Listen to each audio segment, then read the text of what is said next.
And if we head up this way, I think I took the right path.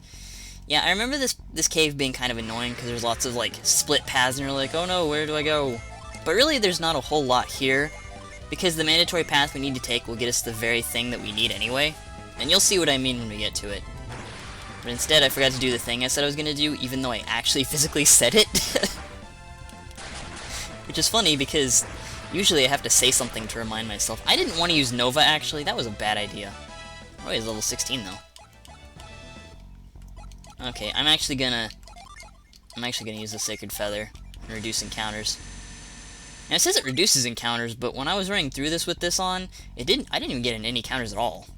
I think that bottom path there just loops back up here, if I remember right. So I guess it doesn't really matter what direction you take. If we can finally make our way through this winding path, we head up here. Oh look! It's a Mercury Djinn! Hooray! That's really cool. We really want that. We want that so bad. That's gonna be really, really, really important. Oh man, I can't even begin to stress how excited I am right now. Because now that we have a 4th Mercury Djinn accessible to us, we are going to become amazing. Amazinger. Amazingest? But first off, we want to set up these frost pillars. Before I forget, because I will.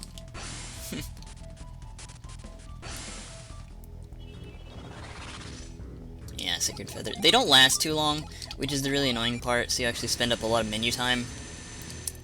But still, I do want to avoid encounters just to recover synergy a little bit. And that's a really nice way to actually counterbalance synergy healing, is that if you just get the Sacred Feathers, they practically just entirely turn off encounters. Alright, you want to leave the arrow back there facing right. Because, since the way the turning thing works on it, like, you don't even need to use that if you want to ignore the Djinn, but don't ignore the Djinn. Like, don't. Unless you're doing, like, a minimal run of no Djinn or something. Which would be interesting to watch. I wonder if that's even possible. You'd have to rely more on items, though, but I think it's definitely possible. Oh, man. Our next Mercury Djinn fight. Yeah, this should be alright. We're actually going to be reducing him quite a bit, but that's not going to matter because I have a plan. And we should be... I'm actually gonna heal up Roy. Although his HP wasn't nearly... Well, it's because I turned all of his Jean on standby. Of course that's why he's not doing as good. I almost went to flee. Let it be known that I almost went to flee. We're gonna summon Tiamat, which I don't think we've actually seen yet, so here you go. We can't summon anything with that. But now Roy is back to his original synergy, oh no. Just use Storm Ray, I guess. You can use Ice. Not that it matters, because I should have physically attacked with her. What am I thinking? I gave her that weapon with the intent of physically attacking, and I forgot to do that. Here's Tiamat for you.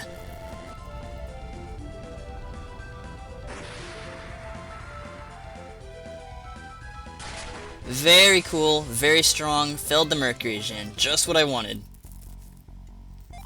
And we finally have access to a 4th Djinn. Holy crap. I'm gonna say this right now. This Djinn is going to make a huge difference. Because now that we have a 4th Djinn for Sarah, look at this. She becomes a cleric. Her HP gets a massive boost, so does her attack, her defense, and even her agility. But more importantly, look at that synergy gained. It gives her Wish. Holy crap.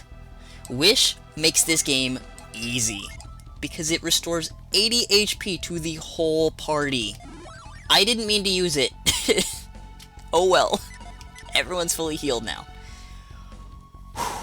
Let me tell you something. Wish gets upgraded. It gets upgraded to another spell entirely, which heals, I think, like 150 HP to the entire party. Let me tell you something. That is such a huge advantage. I would argue that's a reason alone not to have her change classes, because it's so good. It really, really is. Wish is incredibly handy. And to make matters even better, you only need 4 Djinn. And, oh, it's just such a good move. Like, it makes boss fights a cakewalk.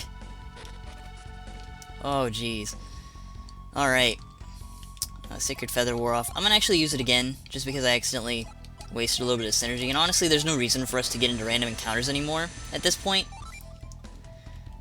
Just because I really want to get to the ending part of this, and we should be getting really close now, if I remember correctly.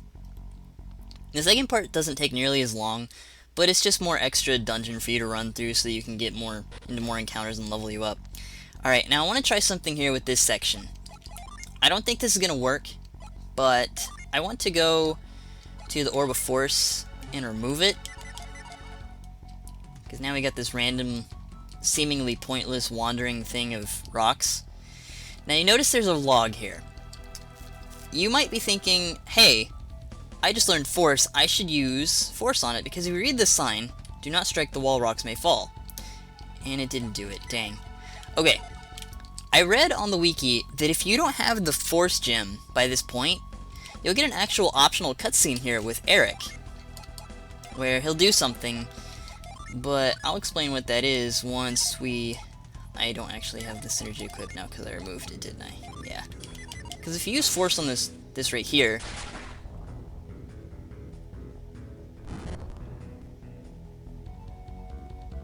nothing happened. Okay, that's a rock.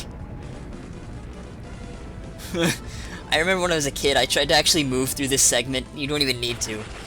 And the rock hits the ground and turns into a bunch of small rocks.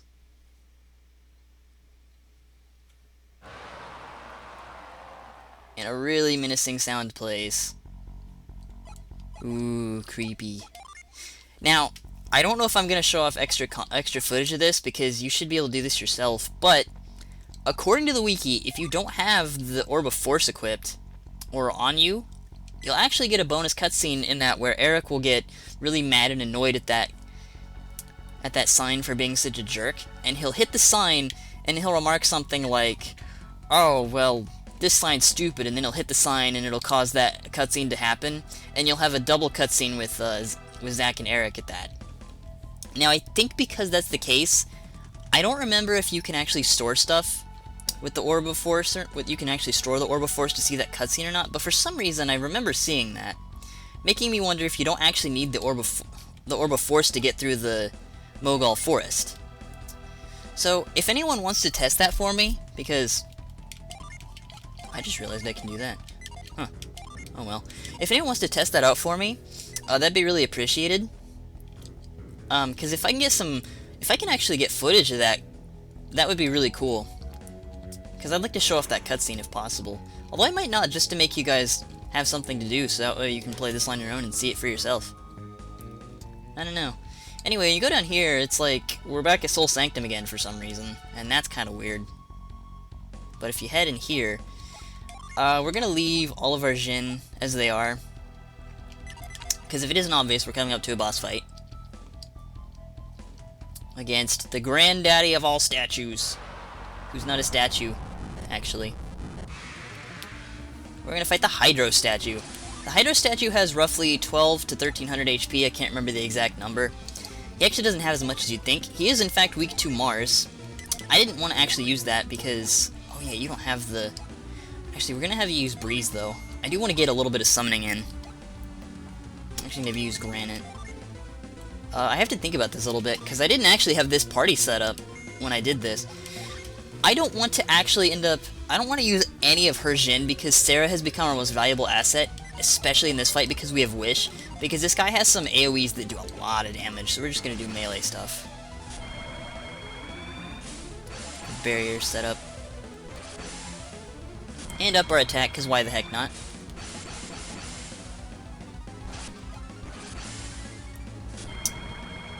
Get all these buffs. Especially resistance, because, yeah, Drench. He's gonna use a lot of attacks like that, and it's a good thing we got our resistance up, because that reduced that damage a lot. Let's see. Use Gust. And we don't need to use Quartz, so we can just use Flint there. We really do want to get all of our Mars Jin on standby, though. Or on set, rather. Just because. That didn't end up doing what I wanted it to, but that's okay. But Gust only hit once. Gust has a chance of hitting 1 to 3 times, and it just increases the amount of damage it does, and they got hit by Water Blessing, which did crap damage. because of granite and the resistance increase. I'm gonna go ahead and use Zephyr, because actually I'm gonna be able to show off a move. I'm actually gonna be able to show off a summon, 2 summons in this fight that I want to. Use Corona, melee. Sarah hasn't had to use any healing yet, which is good. Although Corona's gonna increase our base defense, which isn't gonna be terribly useful, because this boss uses a lot of Mercury Gen. Get a massive agility increase, though. Dang, 120 damage! That's so much! Ah, that hurt. Okay, now we're gonna have her use Wish. Now, we're actually gonna... Are we gonna summon Ramses with you? I think we are, actually. Yeah, we're gonna summon Ramses with Zack. You're gonna summon Tiamat. You're gonna summon Procne. And you're gonna cast Wish. Look at this. Fully restored, fully restored, fully restored. Look at... Oh, it's so beautiful. I love it. Roy, however, is really weak, though. And here's Procne. Oh no, the lag. Oh, the lag. 242 damage. Yeah. Here's Ramses again. I already showed this off, but whatever. Here it is again. We've already done a lot of damage to him by this point. And Tiamat's gonna do massive damage because it's a level 3 summon. Summons in this game do damage proportional to boss HP. Like, 332 damage to him would not normally do that much to random encounters. I'm not exactly 100% sure on the calculations of it. I just know that it does damage based on a percentage value of the enemy's HP. I think it's actually... Does that apply to only bosses, though? That'd be something interesting to look up. I just know that that's the reason it did 332 damage, so it should do roughly that amount for everyone. I think it's to prevent summons from being completely OP, but it also kinda limits you in using the strategy to just, like, want to spam summons on the boss, too. It should probably be... Okay! He's dead. I didn't need to do much thinking, actually. Yay! Probably because the stones fell from the sky, so in that case, no, it's not strange at all. Yeah, I do, actually. Yeah, it's true. How do you know that? Although it makes sense, considering this is also the same thing that Soul Sanctum was made out of. And that's a good question, too. But it was guarding a treasure chest.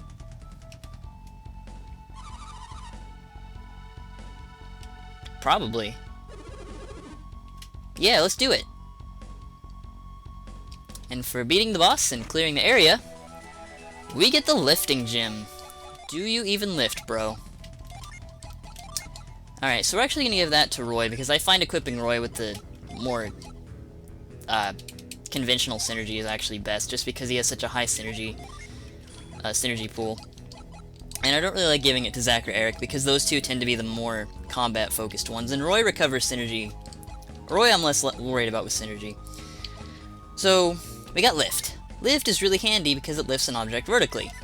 Remember that little statue? That is not a statue. Remember that rock that we saw earlier? Well, that rock's gonna become... lifted. I don't know what I'm trying to say anymore. I've been recording for an hour now. Altin music, yay! Altin music is the Vale Town theme, and the Vale Town theme is one of my favorite town themes in any RPG. I love this song so much. It fits so well with town themes. Sakuraba, your music is so good. Probably gonna put like an annotation correcting myself if I say Sakuraba, and it's not Sakuraba. But actually, we're gonna go back to that area in the first Altin Peak because you can get a really, really useful item. Maybe it would help if I would go to the proper... Yeah, I went the wrong way. Ugh. No, brain, why? Anyway, I'll meet you back at that room that we were at. My phone is going off. Why is my phone going off? Stop, phone. I'm recording. Stop. No. No. Phone. I'm glad I'm cutting this out. No, phone, shut up.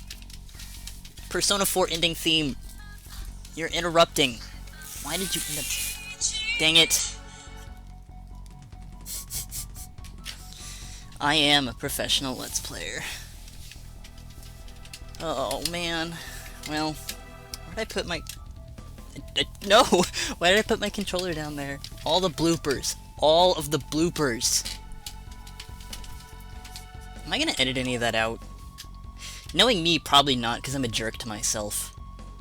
Anyway, if I didn't end up actually editing that out, I'll be right back for real this time. Okay, now we're back here in this room, and this is gonna show off what lift does. When you use lift on this rock, it precariously, well, lifts it and leaves it... That was a really odd time for that to run out. Suspended in the air, but we eat a cookie. Speaking of cookies, I feel like I mentioned this earlier. Cookies. Cookies boost your maximum synergy points. This is so useful. So useful. In fact, it's so useful, I'm going to use it on Eric because he has such low synergy. Oh man. Like, you pretty much always want to use cookies on Eric because of that. Like, really. There's no one else to really use it on because Zack keeps maintaining a decent pool of synergy throughout the whole game. And Roy and Sarah are your natural mages, so there's no reason for you not to give it to Eric, honestly. Unless you really want to boost their synergy, but again, I can't see why you would. But again, everyone plays video games differently, and I'm not going to tell you how to play this game.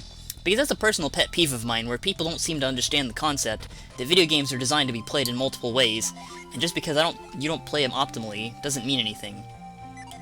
But that's another rant for another time, because I have been recording for an hour and 8 minutes now, and we basically just covered an entire town. And next time, on Golden Sun, as I go down this ladder, although I say next time, but this is probably like 2 or 3 videos now, but whatever. Next time on Golden Sun, we're gonna go back down through this cave, or through this peak, and we're gonna try and see what's beyond that boulder that we couldn't lift before. And until then, this has been PrinceLaharlkun, and I will see you guys the next one. Later, guys.